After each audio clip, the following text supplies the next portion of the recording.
पीट रहे हैं, बड़ा मजा आ रहा था इनको, बहुत मजा आ रहा था इनको। पिछले साल किसानों की फसलें बर्बाद हो गई पूरे हरियाणा के अंदर, पूरे हरियाणा के किसानों में तबाही मची हुई थी, फसलें बर्बाद हो गई, बेचारा किसान लुट गया। ब्याज, वो कर्जा लेके तो बेचारा फसल उगाता है, उसका ब्याज ऊपर से देना पड़ता है। चारों तरफ किसान कह रहे थे भाई हमको मुआवजा दे दो, मुआवजा दे दो। किसी को मुआवजा नहीं दिया खट्टर सरकार ने। कहां थे तब ये 10 के 10 MP? किसी ने आवाज नहीं उठाई आप लोगों की। जब बेरोजगार युवकों को पुलिस वाले दौड़ा दौड़ा के पीट रहे थे, डंडे मार रहे थे, बेरोजगार युवा नौकरी मांग रहे थे सड़कों के ऊपर, कहां थे आपके 10 के 10 MP? तालियां बजा रहे थे बेरोजगारी पे, आपकी बेरोजगारी का मजाक उड़ा रहे थे। और हद तो तब हो गई जब आपके बेरोजगार बच्चों को यूक्रेन भेज दिया खट्टर सरकार ने युद्ध के अंदर मरने के लिए। मेरे को तो रोना आ गया।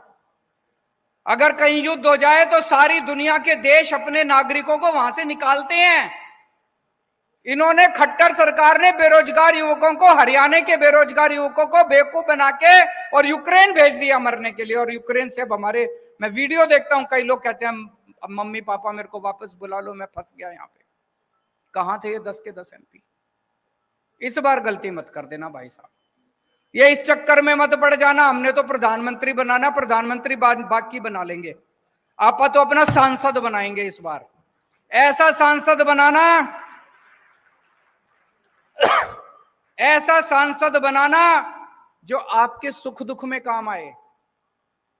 सुशील गुप्ता को सांसद बनाओगे, कम से कम कल को धरना प्रदर्शन करने जाना, इसका घर होगा वहां पे घर जाके अपना घर समझ के वहां पे बैठ तो सकते हो। संसद के अंदर व्यापारियों को इतनी तकलीफ होती है, हरियाणा के व्यापारियों को इतनी, मेरे से मिलने के लिए आते हैं व्यापारी, छोटे छोटे व्यापारी, व्यापारियों का दर्द समझता है सुशील गुप्ता। व्यापारियों का अगर कोई मसला होगा, कम से कम अपना आदमी तो बैठा है संसद के अंदर, अपनी आवाज तो उठाएगा कम से कम। उनका गुलाम तो नहीं है बीजेपी वालों का, उनकी रोटी तो दी रोटी तो नहीं खाता, आपकी आवाज उठाएगा। अपने आदमी को भेजो इस बार संसद के अंदर, ये प्रधानमंत्री बनाने के चक्कर में मत पड़ना। किसान है, किसानों की आवाज तो उठाएगा कम से कम खड़ा होके। उनकी हिम्मत नहीं है, बीजेपी के 10 की हिम्मत नहीं है किसानों की आवाज उठाने की, व्यापारियों की। व्यापारियों को अपना आदमी चुन के भेजना है, किसानों को अपना आदमी चुन के भेजना है जो आपकी आवाज उठाएगा। ये सारे के सारे बीजेपी के हैं, ये कभी आपकी आवाज नहीं बन सकते। और आजकल तो ये बीजेपी वाले पूरे देश में घूम घूम के कह रहे हैं हमारी तो 370 आ रही है, हमारी तो 370 आ रही है, हमें तो तुम्हारी वोट चाहिए ही नहीं। खुलेआम कह रहे हैं हमें तो तुम्हारी वोट चाहिए ही नहीं, घर बैठो, हमारी तो 370 आ रही है हमारी। तो फिर क्यों दे रहे हो वोट? मैं दिल्ली से आया हूं आपकी वोट मांगने, हाथ जोड़ के आपके पैर छू के आपकी वोट मांग रहा हूं। सुशील गुप्ता जी घर घर घूम रहे हैं, घर घर जाके आपके पैर छू के आपकी वोट मांग रहे हैं। हमें आपकी वोट चाहिए, हम आपकी वोट से जीतना चाहते हैं, उन्हें आपकी वोट चाहिए ही नहीं। वो तो कह रहे हैं 370 आ रही है, जो 370 आ रही है तो तुम हमको वोट दे दो यार, वो तो अपनी पता नहीं कहां से लाएंगे, जहां से भी लाएंगे। उनको 370 आ रही है, उनको जाने दो। और आज पूरे देश के अंदर 2 किस्म के लोग हैं। हर आदमी या तो ये है या ये है, या तो देशभक्त है और या अंधभक्त है। 2 ही किस्म के लोग हैं इस देश के अंदर, या तो देशभक्त है और या अंधभक्त है।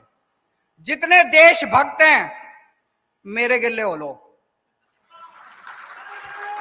और जितने अंधभक्त हैं उनके गिल्ले हो लो।